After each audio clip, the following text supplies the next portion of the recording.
Here's polypropylene, a member of the polyolefin family, a great plastic, very, very recyclable. It's your biscuit wrapper. It also comes with your potato chips in a form called BOP, biaxially orientated polypropylene, which is metallized.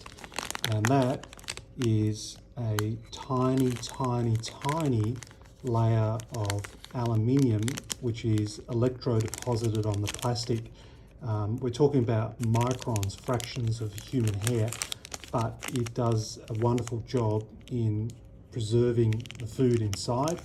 And this is very, very recyclable, quite different from a true layer of aluminium foil mixed with a plastic, which is what you might get on a dog food bag or a coffee pouch. So polypropylene, very, very recyclable. You'll see it also in your sticky tape, but it's got adhesive on it, and vacuum formed biscuit liners. And then you sort of ask yourself, well, why can't I mix my bread bag, my frozen ice bag, my frozen fruit and vegetable bag, which is made out of low density polyethylene, with my polypropylene? And there's this thing called melt flow index. So some plastics, when they're melted, they flow at a higher rate than others. And LDPE, your bread bag, your frozen fruit and vegetable bag, has what's called a low melt flow index.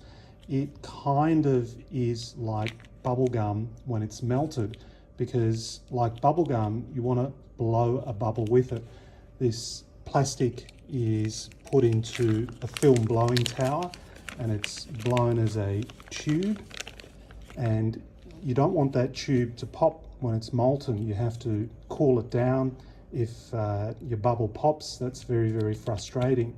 So low melt flow index material like bubblegum, whereas polypropylene is high melt flow index material. It is almost like water when it's in the molten state, and the high melt flow index polypropylene is typically used for injection molded containers, because for an injection molding machine to insert molten plastic through a hole at the bottom and then push that molten plastic through, it's a really, really difficult job requiring a lot of energy. And if you've got something that's like bubble gum, you can't push it through and you can't get an injection molded formed component. So plastics that to normal people look identical are actually quite different in their function, even though they come from the same chemical family.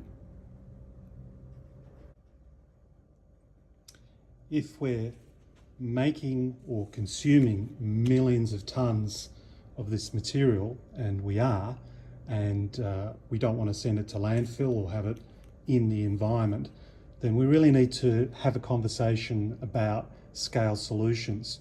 Certainly turning old plastic into new plastic products is quite valid, but what is a solution that is going to use millions of tons? And again, that's probably chemical recycling, turning this material, which has a very similar chemistry, into the basic components of the plastic and reforming it as new plastic, or turning it into diesel even, or turning it into hydrogen, because we've got this frozen fuel all around our feet in millions of tons.